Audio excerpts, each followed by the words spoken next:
ಈ ಕಾರ್ಯಕ್ರಮದ ಪ್ರಾಯೋಜಕರು ಕ್ಯಾಡ್ಬರೀಸ್. ಕೋಕೋ ಬೆಳೆಸಿ ಅಧಿಕ ಆದಾಯ ಗಳಿಸಿ. ವೀಕ್ಷಕರೇ ನಮಸ್ಕಾರ. ಇವತ್ತಿನ ಜ್ಞಾನ ವಿಜ್ಞಾನಿ ಕಾರ್ಯಕ್ರಮಕ್ಕೆ ತಮಗೆ ಸ್ವಾಗತ. ಇವತ್ತು ಕೂಡ ನಾವು ಒಂದು ಕೀಟಕ್ಕೆ ಸಂಬಂಧಪಟ್ಟಂತನೇ ಕಾರ್ಯಕ್ರಮದಲ್ಲಿ ಕೂತಿದ್ದೀವಿ. ಇಲ್ಲಿ ಇವತ್ತು ನಮಗೆ ಮಾಹಿತಿಯನ್ನು ಕೊಡೋದಕ್ಕೆ, ಜ್ಞಾನವನ್ನು ಕೊಡೋದಕ್ಕೆ ಡಾಕ್ಟರ್ ರಾಮೇಗೌಡ, ನಮ್ಮ ಫಾರ್ಮ್ ಟಿವಿಯ ಕಾಯಂ ಕೀಟಶಾಸ್ತ್ರಜ್ಞರಾದಂಥ ರಾಮೇಗೌಡರಿದ್ದಾರೆ. ಇವತ್ತಿನ ಚರ್ಚೆಯ ವಿಷಯ ಬಾಳೆಯಲ್ಲಿ ಕಾಂಡ ಕೊರಕ ಮತ್ತು ಗಡ್ಡೆ ಕೊರಕ. ಇತ್ತೀಚೆಗೆ ಇದು ಕೂಡ ಹೆಚ್ಚಾಗ್ತಾ ಇದೆ. ಒಟ್ಟಾರೆಯಾಗಿ ನಾವು ನೋಡುವ ಇದೇನೇ ಅಂದರೆ ಈಗ ಎಲ್ಲ ಹೆಚ್ಚು ಇಂಟೆನ್ಸಿವ್, ನಾವು ಪ್ರತಿಯೊಂದೂ ಸೂಕ್ಷ್ಮವಾಗಿ ನೋಡುವಂಥ ಕಾಲ ಶುರುವಾಗಿದೆ. ಯಾಕೆ ನಾವು ವಾಣಿಜ್ಯಿಕವಾಗಿ ಮಹತ್ವ ಕೊಡ್ತೀವಿ, ಹಾಗೆಯೇ ಅದು ಒಂದು ಕಾರಣ. ಆಮೇಲೆ ಒಟ್ಟಾರೆಯಾಗಿ ಪರಿಸರ ಅಸಮತೋಲನದಿಂದಾಗಿ ಯಾವುದಕ್ಕೂ ನಾವು ಟ್ರೀಟ್ಮೆಂಟ್ ಮಾಡಿದ್ವಿ, ಇನ್ಯಾವುದೋ ಸತ್ತೋಗಿ ಇನ್ಯಾವುದೋ ಒಂದು ಕೀಟ ಹೆಚ್ಚಾಗಿ, ಈ ಥರದ್ದು ಹಲವಾರು ಸಮಸ್ಯೆಗಳು ಮಾನವ ನಿರ್ಮಿತ ಅಸಮತೋಲನದಿಂದ ಕೂಡ ಆಗಿರ್ಬೋದು. ಒಟ್ಟಾರೆಯಾಗಿ ಇತ್ತೀಚೆಗೆ ಈ ಬಾಳೆಯಲ್ಲಿ ಗೊನೆ ಬಂದಿರುತ್ತೆ, ಕಾಂಡನೇ ಮುರ್ಕೊಂಡು ಬಿದ್ದುಬಿಡುತ್ತೆ. ಈ ಥರದ ಹಲವಾರು ಸಮಸ್ಯೆಗಳನ್ನ ನೋಡ್ತೀವಿ. ಹಾಗಾಗಿ ಇವತ್ತಿನ ಈ ಜ್ಞಾನವಿಜ್ಞಾನಿ ಕಂತಲ್ಲಿ ನಾವು ಬಾಳೆಯ ಕಾಂಡ ಕೊರಕ ಮತ್ತು ಕಾಯಿ ಕೊರಕದ ಬಗ್ಗೆ ಚರ್ಚೆಯನ್ನು ಮಾಡೋಣ. ಬನ್ನಿ, ಡಾಕ್ಟರ್ ರಾಮೇಗೌಡರನ್ನ ಭೇಟಿಯಾಗಿ ಬರೋಣ. ಸರ್ ನಮಸ್ಕಾರ. ನಮಸ್ತೆ. ಇವತ್ತಿನ ಜ್ಞಾನವಿಜ್ಞಾನಿ ಕಾರ್ಯಕ್ರಮಕ್ಕೆ ತಮಗೆ ಸ್ವಾಗತ. ಇವತ್ತಿನ ಚರ್ಚೆ ಕೂಡ ಕೀಟಗಳಿಗೆ ಸಂಬಂಧಪಟ್ಟು, ಅದು ಮತ್ತು ಡಾಕ್ಟರ್ ರಾಮೇಗೌಡರು ಇದ್ದಾರೆ ಅಂದರೆ ನ್ಯಾಚುರಲಿ ಕೀಟಕ್ಕೆ ಸಂಬಂಧಪಟ್ಟ ಚರ್ಚೆನೇ ಇರುತ್ತೆ, ಸ್ವಾಭಾವಿಕ.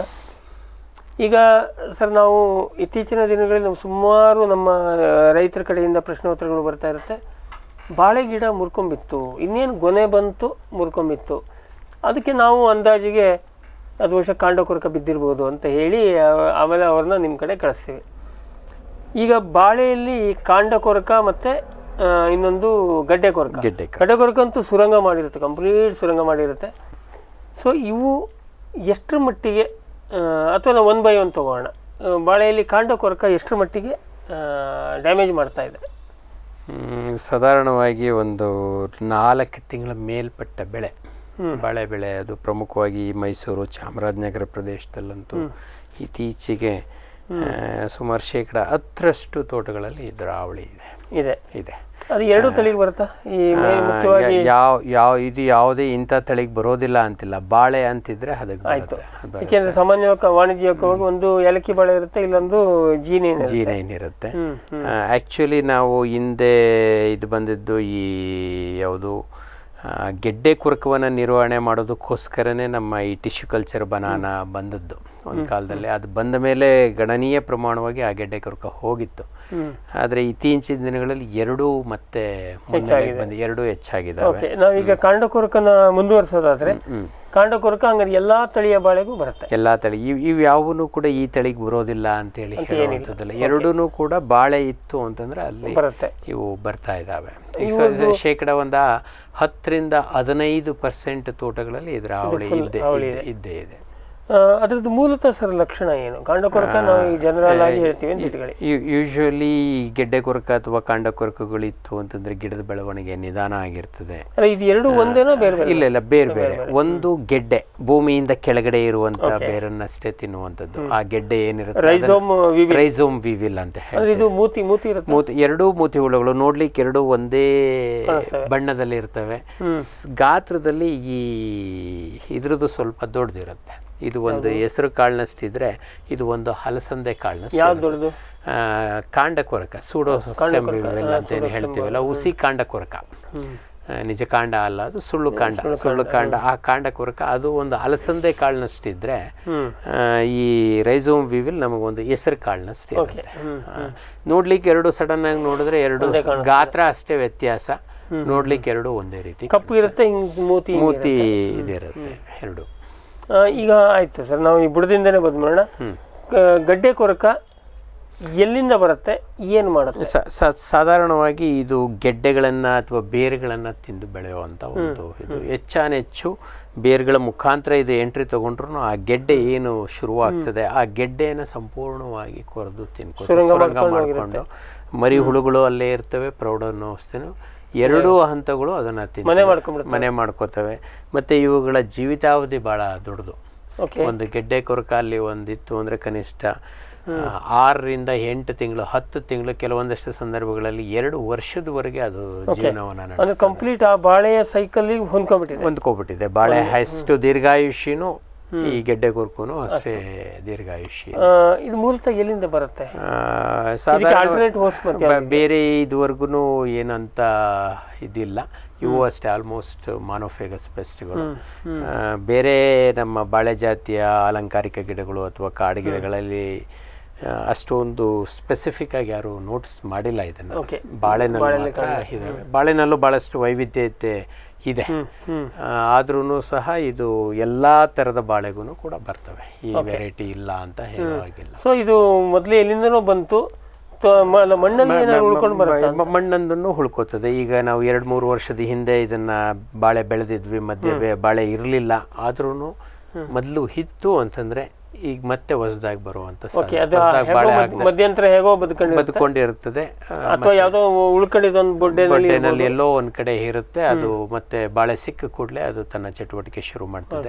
ಅದಲ್ಲದೆ ಇದ್ರ ಮೊದಲು ಗೆಡ್ಡೆ ಕೊರ್ಕ ಇದು ಅಂತ ನಾ ಮೊದಲೇ ಹೇಳಿದಾಗೆ ನಾವು ಟಿಶ್ಯೂ ಕಲ್ಚರ್ ಬನಾನಾ ಬಂದದ್ದೇ ಇದರ ಒಂದು ಅವಳಿ ತಡೆಗಟ್ಟೋದಕ್ಕೋಸ್ಕರ. ಅದು ಒಂದು ಗಡ್ಡೆ ತಂದಾಗ ಗಡ್ಡೆ ಜೊತೆಲೇ ಬಂದ್ಬಿಡ್ತದೆ. ಮತ್ತೆ ನಾಟಿ ಮಾಡೋದಕ್ಕಿಂತ ಮೊದಲು ಆ ಗೆಡ್ಡೆ ನಾಟಿ ಮಾಡೋದಿತ್ತು ಅಂದ್ರೆ ಅದನ್ನ ಚೆನ್ನಾಗಿ ಬೇರುಗಳನ್ನ ತೆಗೆದು ಇದು ಮತ್ತೆ ನಮ್ಮ ನೆಮಟೋಡ್ ಎರಡನ್ನೂ ಕೂಡ ನಿರ್ವಹಣೆಗೋಸ್ಕರನೇ ಒಂದು ವಿಶೇಷವಾದ ಸಲಹೆ ಇದೆ. ಅದನ್ನ ಇದು ಮಾಡಿ ಸಗಣಿ ರಾಡಿನಲ್ಲಿ ಹದ್ದಿ ಮತ್ತೆ ಅದ್ರ ಮೇಲೆ ಆ ಕಾಲಕ್ಕೆ 4,8 ಕಾರ್ಬೋಫ್ಯುರಾನ್ ಇತ್ತು. ಈಗ ಅವೆರಡು ಬ್ಯಾನ್ ಆಗಿರೋದ್ರಿಂದ ಈಗ ಫಿಪ್ರೋನಿಲ್ ಅಥವಾ ಇದು ಥಯೋಮೆಥಾಕ್ಸಾಮ್ ಗ್ರಾನ್ಯೂಲ್ಸ್ಗಳನ್ನು ಅಥವಾ ಫಲ್ಟೆರಾ ಗ್ರಾನ್ಯೂಲ್ಗಳನ್ನು ಅದ್ರ ಮೇಲೆ ಹಾಕಿ ನಾಟಿ ಮಾಡೋದಕ್ಕೆ ಶಿಫಾರಸ್ ಮಾಡ್ತೀವಿ. ಗೆಡ್ಡೆ ನಾಟಿ ಮಾಡೋದಿತ್ತು ಸಸಿಗಳನ್ನೇ ನಾಟಿ ಮಾಡಿದ್ರು ಸಹ ನಾವು ಅಂತ ಸಂದರ್ಭಗಳಲ್ಲಿ ಪ್ರತಿಯೊಂದು ಗುಳಿಗೆ ನೀವು ಈ ಗ್ರಾನ್ಯೂಲ್ಗಳನ್ನ ಫಿಪ್ರೋನಿಲ್ ಆಗಿರ್ಬೋದು ಅಥವಾ ಥಯೋಮೆಥಾಕ್ಸಾಮ್ ಆಗಿರ್ಬೋದು ಅಥವಾ ನಮ್ಮ ಫಲ್ಟೆರಾ ಕ್ಲೋರಾಂಟ್ರಿನಿಪ್ರೋಲ್ ಗ್ರಾನ್ಯೂಲ್ಸ್ ಇವುಗಳನ್ನು ನಾವು ಶಿಫಾರಸ್ ಮಾಡ್ತೀವಿ. ಎಷ್ಟು ಪ್ರಮಾಣಕ್ಕೆ? ಒಂದು ಗಿಡಕ್ಕೆ ಕನಿಷ್ಠ 5ರಿಂದ 10 ಗ್ರಾಮ್ ನಾವು ಇದು ಮಾಡ್ಬೋದು. ಇಲ್ಲ ನಾವು ಕೀಟನಾಶಕವನ್ನು ಬಳಸೋದಿಲ್ಲ, ನಾವು ಸಾವಯವ ಅಷ್ಟೇ ಅಂತಂದರೆ ಅಂಥವ್ರಿಗೆ ಈ ಎಂಟಮೋಪ್ಯಾಥೋಜೆನಿಕ್ ನೆಮಟೋಡ್ ಇದೆ, EPN ಅಥವಾ ನಮ್ಮ ಮೆಟ್ರೈಸಿಯಂ ಮತ್ತು ಬಿವೇರಿಯಾ, ಇವೆರಡೂ ಕೂಡ ಕೆಲಸ ಮಾಡ್ತವೆ. ಎರಡೂ ಕೂಡ ಬಹಳ ಚೆನ್ನಾಗಿ ಕೆಲಸ ಮಾಡ್ತವೆ. EPN ಇದ್ರ ಮೇಲೆ ಬರ್ತದೆ ಮರಿಹುಳುಗಳ ಮೇಲೆ ಮತ್ತೆ ಇವನ್ ಪ್ರೌಢಾವಸ್ಥೆನಲ್ಲೂ ಕೂಡ. ಯಾಕೆಂದ್ರೆ ಅದಕ್ಕೆ ಬೇಕಾದಂತ ಸೂಕ್ತವಾದ ವಾತಾವರಣ ಗೆಡ್ಡೆನಲ್ಲಿದೆ. ನೀರಿರುತ್ತೆ, ಮತ್ತೆ ಬಾಳೆ ಅಂದ್ರೆ ಆಟೋಮೆಟಿಕ್ ಆಗಿ ನೀರಿರುವಂತ ಒಂದು ಗಿಡನೇ. ಗಿಡದಲ್ಲೇ ನೀರಿರ್ತದೆ ಬೇಕಾದಷ್ಟು. ಇವೆಲ್ಲ ಹಂಗಾರೆ ಕಂಟ್ರೋಲ್ ಮಾಡ್ತದೆ. ಕೆಮಿಕಲ್ಲೇ ಬೇಕಂತ ಏನಿಲ್ಲ. ಸೊ ಹಾಗಾಗಿ ಈಗ ನೀವು ಒಂದು ಫಸ್ಟ್ ಆಫ್ ಆಲ್ ಈ ಗಡ್ಡೆ ಕೊರಕವನ್ನು ನಿಯಂತ್ರಣ ಮಾಡಬೇಕು ಅಂದ್ರೆ ಗಡ್ಡೆ ನಾಟಿ ಮಾಡಬಾರ್ದು. ಇನ್ ಕೇಸ್ ಮಾಡ್ತೀರಿ ಅಂತ ಆದ್ರೆ ಇದನ್ನೆಲ್ಲ ಕ್ಲೀನ್ ಮಾಡ್ಕೊಂಡು ಫಿಪ್ರೋನಿಲ್ ಅಥವಾ ಥಯೋಮೆಥಾಕ್ಸಾಮ್ ಅನ್ನ 5ರಿಂದ 10 ಒಂದು ಇದಕ್ಕೆ ಉದುರಿಸೋದು. ಸಗಣಿಯಲ್ಲಿ ಇದನ್ನ ಅದ್ದುಕೊಳ್ಳೋದು, ಅವಾಗ ಅದ್ರ ಮೇಲೆ ಹಾಕಿ ಹಿಡ್ಕೊಳ್ತದೆ, ಮಾಡಿ ನಾಟಿ ಮಾಡೋದು. ಇಲ್ಲ ನೀವು ಮೆಟ್ರೈಸಿಯಮ್ ಅನ್ನು ಬಳಕೆ ಮಾಡಿ, ಬಿವೇರಿಯಾವನ್ನು ಬಳಕೆ ಮಾಡಿ, ಇಲ್ಲ EPN ಅನ್ನು ಬಳಕೆ ಮಾಡಿ, ಅಷ್ಟು ಮಾಡಿ ಇದನ್ನ ಮೂಲದಲ್ಲಿ ನಿಯಂತ್ರಣ ಮಾಡಬಹುದು.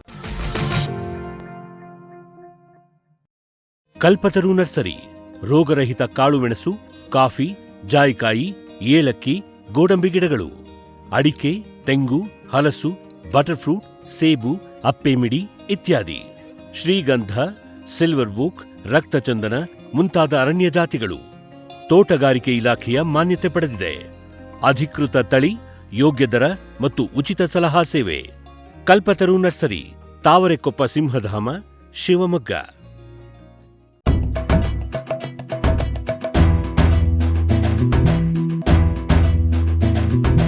ಕೃಷಿ ಪ್ರಗತಿ ಸಾಕಾರವಾಯಿತು, ಸ್ಟಿಲ್ ತಂತ್ರಜ್ಞಾನದಿ ಸಾಧ್ಯವಾಯಿತು, ಬದಲಾವಣೆಗೆ ಕಾಲ ಕೂಡಿ ಬಂತು. ಸ್ಟಿಲ್ ಉಪಕರಣಗಳು ತನ್ನಿ ಪರಿವರ್ತನೆ.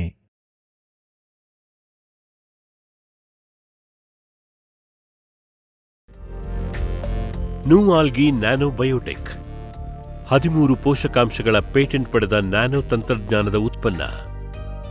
ಭೂಮಿ ಮತ್ತು ಗೊಬ್ಬರಕ್ಕೆ ಸಿಂಪಡಿಸಲು ನೂಆಲ್ಗಿ ಸಾಯಿಲ್, ಎಲೆಗೆ ಸಿಂಪಡಿಸಲು ನೂಆಲ್ಗಿ ಫೋಲಿಯಾರ್ ಸ್ಪ್ರೇ, ಮೀನು ಸಿಗಡಿ ಸಾಕಣೆಯಲ್ಲೂ ಉಪಯುಕ್ತ. ಗಿಡಗಳ ಆಹಾರ ತಯಾರಿಕೆ ಹೆಚ್ಚಿ ಅದ್ಭುತ ಇಳುವರಿ ಸಾಧ್ಯ. ನೂವಾಲ್ಗಿ.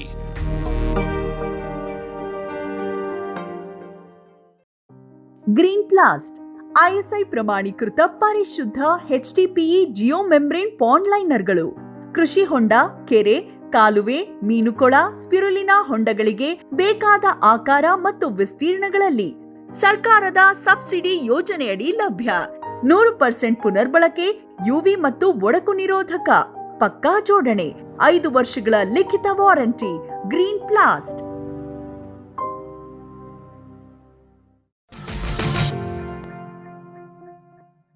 ಇದು ಆ್ಯಕ್ಚುಲಿ ಇದು ತೂತ ಹೊಡೆದಿದ್ರಿಂದ ಏನಾಗ್ತದೆ ಪ್ರಾಬ್ಲಮ್?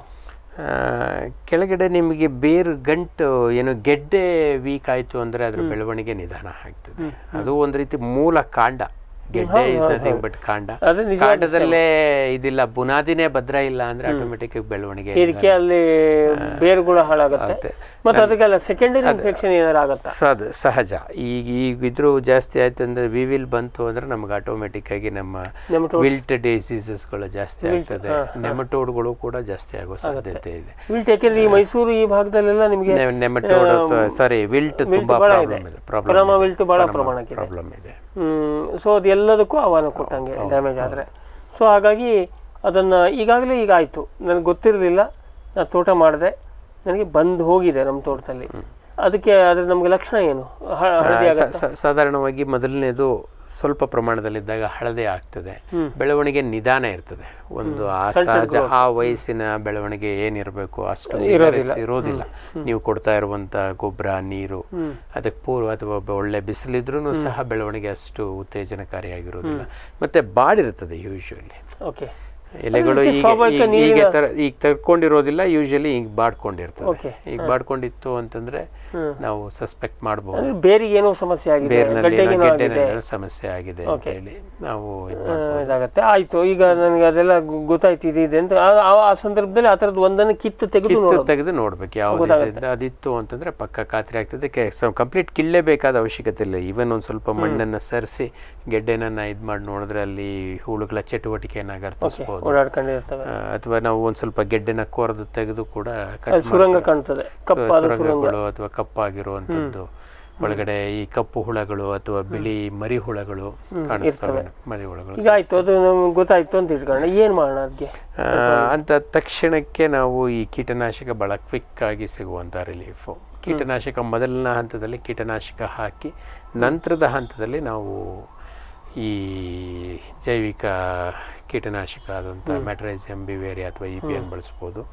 ಅಥವಾ ಅದ್ರ ಹಾವಳಿ ತುಂಬ ಕಡಿಮೆ ಇತ್ತು ಅಂತಂದರೆ ನಮ್ಮ ಬೇವಿನ ಹಿಂಡಿಯನ್ನು ನಾವು ಬಳಸ್ಕೋಬೋದು.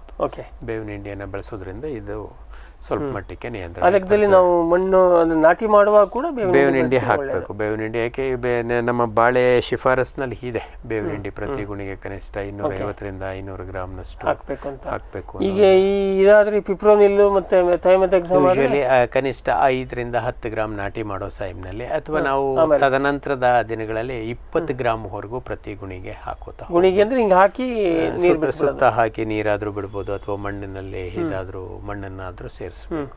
ಯಾವ ರೀತಿ ಅನುಕೂಲ ಆಗ್ತದೆ ಆ ರೀತಿ ಮಾಡಬಹುದು.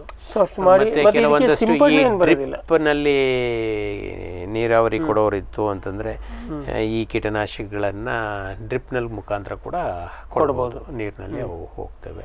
ಸೊ ಅಷ್ಟು ಮಾಡಿದ್ರೆ ಈಗ ಇದನ್ನ ಸರಿಯಾದ ರೀತಿಯಲ್ಲಿ ಪ್ರಮಾಣದಲ್ಲಿ ಸಂದರ್ಭದಲ್ಲಿ ಮಾಡಿದ್ರೆ ಕಂಟ್ರೋಲ್ ಬರುತ್ತೆ. ಕಂಟ್ರೋಲ್ 100% ನೀವು ರಿಕವರ್ ಮಾಡಬಹುದು. ಆರಂಭಿಕ ಹಂತಗಳಲ್ಲಿ ನೀವು ನಿರ್ವಹಣೆ ತಗೊಂಡ್ರೆ 100% ಇದನ್ನ ರಿಮೂವ್ ಮಾಡಬಹುದು.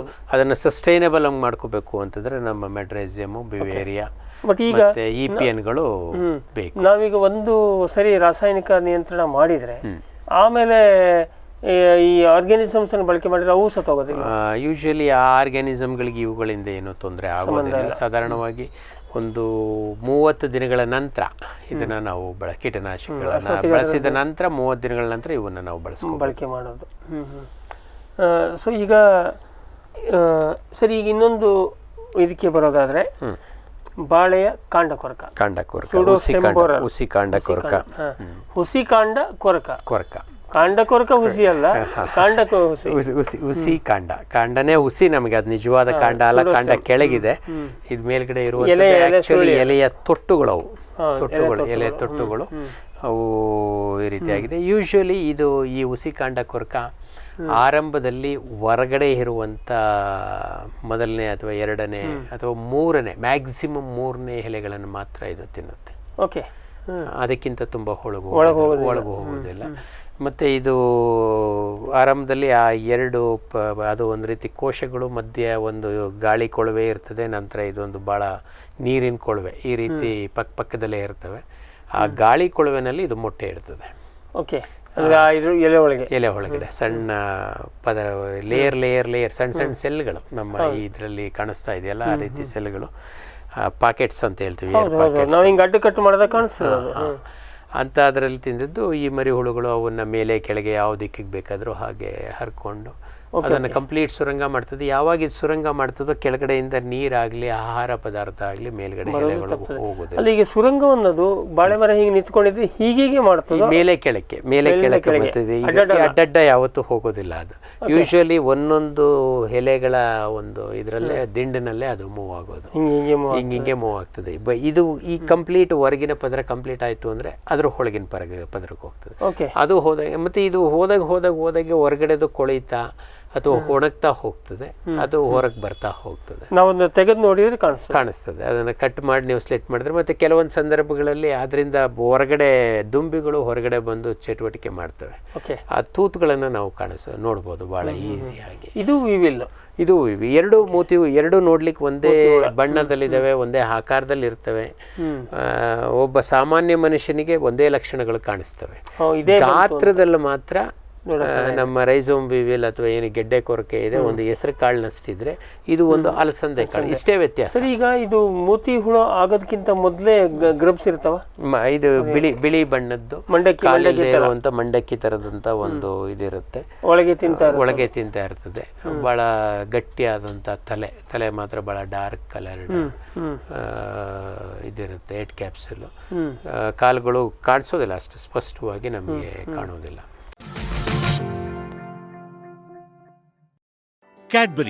ಕ್ಯಾಡ್ಬರೀಸ್ ಚಾಕ್ಲೆಟ್ನ ಸುಮಧುರ ರುಚಿ ನಿಮ್ಮ ಕೋಕೋ ಬೀಜದಿಂದ. ಸುಲಭದ ಬೆಳೆ ಕೋಕೋ ನಿಮಗೆ ಆಕರ್ಷಕ ಹೆಚ್ಚುವರಿ ಆದಾಯ ತರಬಲ್ಲದು. ಮಾರ್ಗದರ್ಶನ ಮಾಡಿ ಬೀಜ ಖರೀದಿಸಲು ಇದೀಗ ಕ್ಯಾಡ್ಬರೀಸ್ ಸಿದ್ಧ. ಸುಲಭ ದರದಲ್ಲಿ ಉತ್ತಮ ತಳಿಗಿಡ, ಉಚಿತ ಸಲಹಾ ಸೇವೆ, ಕ್ಷೇತ್ರ ಭೇಟಿ. ಸಂಪರ್ಕಿಸಿ 9866836505.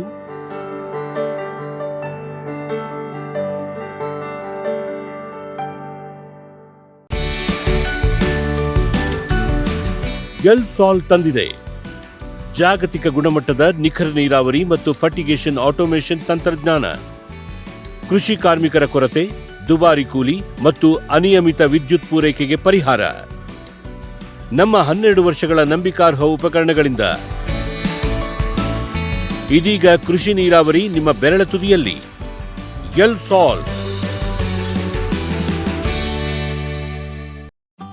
ಫಾರ್ಮಿಲಿ ನರ್ಸರಿ ರೋಗ, ವೈರಸ್, ನೆಮಟೋಡ್ ರಹಿತ ಹಣಿಯೂರು, ಸಿಗಂಧಿನಿ, ತೇವಂ ಕಾಳುಮೆಣಸು, ಸುಧಾರಿತ Chandragiri, Hemavathi, dwarf robusta coffee ಗಿಡಗಳು, ಮೂಡಿಗೆರೆ, ಸಕಲೇಶ್ಪುರ, ನೆಲ್ಯಾಣಿ ಏಲಕ್ಕಿ ಸಸಿಗಳು, ಬಿಳಿ ಸಿಲ್ವರ್ ಓಕ್, ಅಡಿಕೆ ಮತ್ತು ಹಣ್ಣಿನ ಗಿಡಗಳು. ಕಳಂಕರಹಿತ ಬಹುಕಾಲ ಸೇವೆ ನಮ್ಮ ಲಕ್ಷ್ಯ. ಫಾರ್ಮಿಲಿ ನರ್ಸರಿ, ಸಕಲೇಶ್ಪುರ. ಫ್ಯೂಚರ್ ಬಯೋಟೆಕ್ ಸಾವಯವ ಕೃಷಿಯ ವೇಗವರ್ಧಕ.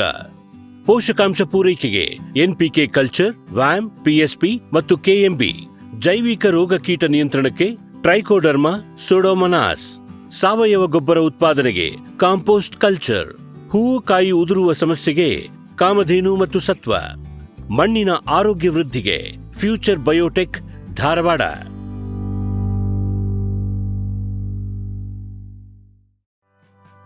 Green pro shade net, tape ಮತ್ತು ಮೋನೋ ವಿಧಗಳಲ್ಲಿ ನರ್ಸರಿ ಮತ್ತು ಶೇಡ್ ಹೌಸ್ಗಳಿಗೆ ಬಲಿಷ್ಠ ಶೇಡ್ ನೆಟ್. ವಿದೇಶಿ ಯಂತ್ರದಿಂದ ಉತ್ಪಾದನೆ, ಸದೃಢ ಹಾಗೂ ಸಮರ್ಪಕ ನೆರಳು. Green pro 40 mesh insect net, ಸದೃಢ, ದೀರ್ಘ ಬಾಳಿಕೆ 5.2 ಮೀಟರ್ ವರೆಗೆ ಅಗಲ.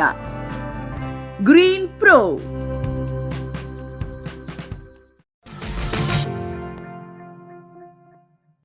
ಇವು ಕೂಡ ಬೋವಾರ ಅಂದ್ರೆ ಬಹಳ ಕಾಲ ಇರ್ತಾವ. ಇವು ಸುಮಾರು ಕನಿಷ್ಠ ಒಂದು 6 ತಿಂಗಳವರೆಗೂ ಇವು ಪ್ರೌಢಾವಸ್ಥೆನಲ್ಲಿ ಅಂತೂ ನಮ್ಮ ಒಂದು ಬೆಳೆ ಹಾಳು ಮಾಡುವಷ್ಟು ಕಾಲ ಇದೆ. ಹೌದು ಹೌದು ಹೌದು. ಮತ್ತೆ ಇವುಗಳ ಚಟುವಟಿಕೆ ಗಮನಿಸೋದು ನಮಗೆ ಬಹಳ ಈಸಿ. ಹುಸಿ ಕಾಂಡ ಕೊರಕಕ್ಕೆ ಏನ್ ಮಾಡ್ಬೋದು ನಾವು ಅಂತಂದ್ರೆ, ಈ ನಮ್ಮ ಕಂದುಗಳನ್ನ ಎಕ್ಸ್ಟ್ರಾ ಕಂದುಗಳನ್ನ ತೆಗೆದಿಡ್ತೀವಲ್ಲ, ಅವನ್ನ ಉದ್ದುದ್ದ ಮೇಲಿಂದ ಕೆಳಕ್ಕೆ ಅಡ್ಡಡ್ಡ ಸೀಳಿ ಬೋರ್ಲಾಗಿ ಕಟ್ ಮಾಡಿದಂಥ ಪೋರ್ಷನ್ ಭೂಮಿ ನೋಡೋ ರೀತಿ ಗಿಡದಿಂದ 1 ಅಡಿ ಅಂತರದಲ್ಲಿ ಅವನ್ನ ಇಟ್ಟರೆ, ಸಂಜೆ ಇಟ್ಟರೆ ಬೆಳಗ್ಗೆ ಹೋಗಿ ನೋಡಿದ್ರೆ ಎಲ್ಲ ಬೀವಿಲುಗಳು ಅಲ್ಲಿಗೆ ಅಟ್ರಾಕ್ಟ್ ಆಗಿರ್ತವೆ. ಆ ವಾಸನೆಗೆ, ನಾವು ಕಟ್ ಮಾಡಿರ್ತೀವಲ್ಲ ಆ ವಾಸನೆಗೆ ಅಲ್ಲಿ ಅಟ್ರಾಕ್ಟ್. ಒಳಗಿದ್ದ ಹೊರಗೆ ಬರ್ತಾವ, ಪ್ರೌಢಾವಸ್ಥೆ ಒಳಗಿಂದ ಹೊರಗೆ ಬರ್ತವೆ. ಇಲ್ಲೇನು ಯಾಕೆಂದ್ರೆ ಕಾನ್ಸಂಟ್ರೇಟೆಡ್ ಇದಿರುತ್ತೆ, ಅಷ್ಟು ಉದ್ದದ್ದು ನೀವು ಕಟ್ ಮಾಡಿ ಇಟ್ಟಿರ್ತೀರಿ. ಅದು ಒಂದು ಮ್ಯಾನೇಜ್ಮೆಂಟ್ ಸ್ಟ್ರಾಟಜಿ ಕೂಡ. ಅದನ್ನ ನಿಯಂತ್ರಣಕ್ಕೆ ಬರೋಣ. ಈಗ ಹೇಗೆ ಮಾಡ್ಬೇಕಂತ ಹೇಳ್ತೀರಿ? ಕಾಂಡ ಕೊರಕ ಇದೆಯೋ ಇಲ್ವೋ ಅಂತ ಗುರುತಿಸೋದು ಒಂದು, ಕಾಂಡಗಳ ಮೇಲೆ ಏನಾದರೂ ತೂತ್ಗಳಿದೆಯಾ ಅಂತ ನೋಡೋದು. ಇತ್ತು ಅಂತಂದ್ರೆ ಈಗ ನಾವು ಕಂದುಗಳನ್ನ, ಬೇಡದ ಕಂದುಗಳನ್ನ ಏನು ತೆಗಿತೀವೋ ಅವನ್ನ ಸುಮ್ಮನೆ ಬಿಸಾಡೋ ಬದಲು ಅವನ್ನ ಉದ್ದುದ್ದ ಸೀಳಿ ಕನಿಷ್ಠ 1 ಅಡಿ ಉದ್ದುದ್ದ ಮಾಡಿ ಅಲ್ಲಿ ಇಡೋದು. ಅದನ್ನ ಹಾಗೆ ಇಟ್ಟು ನೀವು ಬೆಳಗ್ಗೆ ಕಲೆಕ್ಟ್ ಮಾಡ್ಕೊಳ್ಳೋದು ಸ್ವಲ್ಪ ಶ್ರಮದಾಯಕದ ಕ್ರಮ.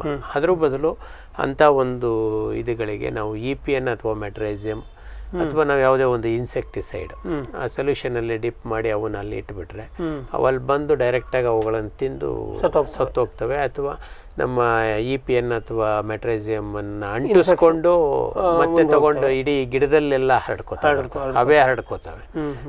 ನಮ್ಮ ಕೆಲಸನ ಅವುಗಳಿಗೆ ನಾವು ಹಂಚ್ಕೋಬಹುದು. ಅದು ಒಂದು ಸರಳ. ಈಗ ಕಾಂಡ ಕೊರಕದ ಸಮಸ್ಯೆ ಬಹಳ ಆದ್ರೆ ಕಾಂಡ ಏನಾದ್ರು ಮುರಿತದ ಹೆಂಗೆ? ಖಂಡಿತವಾಗಿ ಬಹಳಷ್ಟು ಸಲ ಇದು ಈ ಗೆಡ್ಡೆ ಕೊರಕ ಆದ್ರೆ ನಿಮಗೆ ಕಂಪ್ಲೀಟ್ ಗಿಡನೇ ಕೆಳಗೆ ಬಿದ್ದೋಗ್ತದೆ, ಶಕ್ತಿ ಹೋಗಿ ಅಲ್ಲಿ ಮುರಿದು ಬಿದ್ದೋಗ್ತದೆ. ಒಂದು ಸಣ್ಣ ಗಾಳಿಗೆ ಅಥವಾ ಒಂದು ಕೈನಲ್ಲಿ ಟಚ್ ಮಾಡಿದ್ರೆ ಅಥವಾ ಗೊನೆ ಇತ್ತು ಅಂತಂದ್ರು ಯಾರು ಟಚ್ ಮಾಡೋದೇ ಬೇಡ, ತೂಕಕ್ಕೆ ತಾನೇ ಬಿದ್ದೋಗ್ತದೆ. ಆದ್ರೆ ಈ ಕಾಂಡ ಕೊರಕದ್ದು ಮಧ್ಯಕ್ಕೆ ಮುರಿತವೆ. ಮಧ್ಯಕ್ಕೆ ಗೊನೆ ಭಾರ ಆಗಿ ಮುರಿತು ಸರ್. ಗೊನೆ ಭಾರ ಬಹಳಷ್ಟು ಸಲ ಅದನ್ನ ಗೊನೆ ಭಾರ ಹಾಗೆ ಮುರಿದೋಯ್ತು ಅಂತ ಕನ್ಫ್ಯೂಸ್ ಮಾಡ್ಕೋತಾರೆ. ಬಟ್ ಈ ಒಳಗಡೆ ಅವರು ಗಮನಿಸಿ ನೋಡಿದ್ರೆ ನಮ್ಮ ಕಾಂಡ ಕೊರಕ ಇರುತ್ತೆ. ಈವನ್ ನಿಮಗೆ 2 ಚಿಪ್ ಇರುತ್ತೆ, ಒಂದು 5 kg ಜಾಸ್ತಿ ಇರೋದಿಲ್ಲ, ಆದ್ರೂ ಮುರಿದೋಗಿರುತ್ತೆ. ಯೂಶಲಿ ಅಷ್ಟು ವೀಕ್ ಅಲ್ಲ ಬಾಳೆ ಗಿಡ, ವೀಕ್ ಅಲ್ಲ, ಬಹಳ ಬಲಿಷ್ಠವಾದಂಥ ಗಿಡ ಆ ರೀತಿ ಆಗ್ತದೆ. ಅದಲ್ಲದೇನೂ ಕೂಡ ಇನ್ನೊಂದು ರಾಸಾಯನಿಕ ಕ್ರಮ ಇದೆ, ಈ ಸಿರಿಂಜ್ಗಳ ಮುಖಾಂತರ ಇದಕ್ಕೆ ಇಂಜೆಕ್ಟ್ ಮಾಡೋದು ಅಂತ ಇದೆ. ಭಾಳ ಲೆಬೋರಿಯಸ್ಸು, ಭಾಳಷ್ಟು ಇದು ಬೇಕು. ಮತ್ತು ಇನ್ನೊಂದು ವಿಶಿಷ್ಟಪೂರ್ಣವಾದಂಥ ಜಾಗರೂಕತೆ ಏನಪ್ಪ ಅಂದರೆ, ಆ ನೀಡ್ಲು ಯಾವುದೇ ಕಾರಣಕ್ಕಿಂತನೂ 1 ಸೆಂಟಿಮೀಟರ್ಗಿಂತ ದೊಡ್ಡದಿರಬಾರ್ದು. ಅದಕ್ಕಿಂತ ಜಾಸ್ತಿ ಇದ್ರೆ ಏನಾಗ್ತದೆ, ಅದು ತುಂಬ ಹಾಳಕ್ಕೆ ಹೋದರೆ ತೊಂದರೆ ಆಗ್ತದೆ. ಬೈ ಮಿಸ್ಟೇಕ್ ಏನಾದರೂ ಕೆಲವು ಸಲ 2 ಇಂಚು 3 ಇಂಚು ಉದ್ದದ ಸಿರಿಂಜ್ಗಳನ್ನು ಯೂಸ್ ಮಾಡಿಕೊಂಡು ಅವರು ನೀಡ್ಲುಗಳನ್ನು ಯೂಸ್ ಮಾಡ್ಕೊಂಡು ಇಂಜೆಕ್ಟ್ ಮಾಡೋದನ್ನು ನೋಡಿದ್ದೀವಿ ನಾವು. ಆ ನಮ್ಮ ಮಧ್ಯದ ತಿರುಳು ಏನಿರ್ತದೆ, ದಿಂಡು, ಆ ದಿಂಡಿಗೆ ಏನಾದರೂ ನಾವು ಚುಚ್ಚಿದ್ರೆ ಹೋಯ್ತು, ಗಿಡನೇ ಕಂಪ್ಲೀಟ್ ಹೋಗ್ಬಿಡ್ತದೆ. ಆ ದಿಂಡೆ ಯಾವತ್ತೂ ತೊಂದರೆ ಆಗೋದು ಮಾಡಬಾರ್ದು. ಅದು ಚುಂಚಿದ್ರೆ ಗಿಡ ಸತ್ತು ಬಿಡ್ತದೆ, ನಂಜಾಗ್ತದೆ ಅಂತೇಳಿ ರೈತರುಗಳು ಅವ್ರ ಭಾಷೆ ಹೇಳ್ತಾರೆ. ಮೇ ಬಿ ನಮ್ಮ ಇದರಲ್ಲಿ ವೈಜ್ಞಾನಿಕವಾಗಿ ಏನೋ ಇನ್ಫೆಕ್ಷನ್ ಆಗ್ತದೆ, ಆಗಿರ್ಬೋದು, ಅಥವಾ ಅದ್ರದ್ದು ಒಂದು ಏನು ಫಿಸಿಯಾಲಜಿ ಏನೋ ಅಫೆಕ್ಟ್ ಆಗ್ಬೋದು. ಈ ರೀತಿಯಾದಂಥ ಈಗ ಆಯ್ತು 1 ಸೆಂಟಿಮೀಟರ್ ಉದ್ದ, 1 ಸೆಂಟಿಮೀಟರ್ ಮ್ಯಾಕ್ಸಿಮಮ್. ತುಂಬಾ ದೊಡ್ಡ ಗಾತ್ರದ ದಿಂಡಿಗಳಿದ್ರೆ 1.5-2 ಸೆಂಟಿಮೀಟರ್ ನಡೆಯುತ್ತೆ. 1 ಇಂಚಿಗಿಂತ ಜಾಸ್ತಿ ಇರಬಾರ್ದು ಯಾವುದೇ ಕಾರಣಕ್ಕೂ. ಯಾವ ಔಷಧಿಯನ್ನು ಕೊಡಬೇಕು? ಯಾವುದಾದ್ರೂ ಸಿಸ್ಟಮಿಕ್ ಇನ್ಸೆಕ್ಟಿಸೈಡ್ಸ್ ಅನ್ನು ನಾವು ಈಗ ಸದ್ಯಕ್ಕೆ ನಮ್ಮ ಥಯಾಮೆಥಾಕ್ಸಾಮ್ ಅಥವಾ ಕ್ಲೋರಾಂಟ್ರಿನಿಪ್ರೋಲು ಇವುಗಳನ್ನು ನಾವು ಬಳಸ್ಕೋಬೋದು, ಅಥವಾ ಫಿಪ್ರೋನಿಲ್ ಇವುಗಳನ್ನು ಬಳಸ್ಕೊಂಡು ಅಂತರ್ವಾಗ್ತೀನಿ. ಇವು 3 ಸಿಸ್ಟಮಿಕ್ ಇನ್ಸೆಕ್ಟಿಸೈಡ್ಗಳು, ಇವುಗಳನ್ನು ಬಳಸ್ಕೊಂಡು. ಮತ್ತು ಇವು ಲಾಂಗ್ ಲಾಸ್ಟಿಂಗ್. ಪ್ರಮಾಣಕ್ಕೆ ಪ್ರತಿ ಲೀಟರ್ ನೀರಿಗೆ ಈಗ ಫಿಪ್ರೋನಿಲ್ ಆದರೆ 1 ml, 1 ಲೀಟರ್ ನೀರಿಗೆ 1 ml ಫಿಪ್ರೋನಿಲ್, ಅಥವಾ ಥಯಾಮೆಥಾಕ್ಸಾಮ್ ಆದರೆ 1/2 ಗ್ರಾಮು, ಅಥವಾ ಕ್ಲೋರಾಂಟ್ರಿನಿಪ್ರೋಲ್ ಅಥವಾ ಸ್ಪೈನೋಸ್ಯಾಡ್ ಆದರೆ ಕೇವಲ 0.3 ml.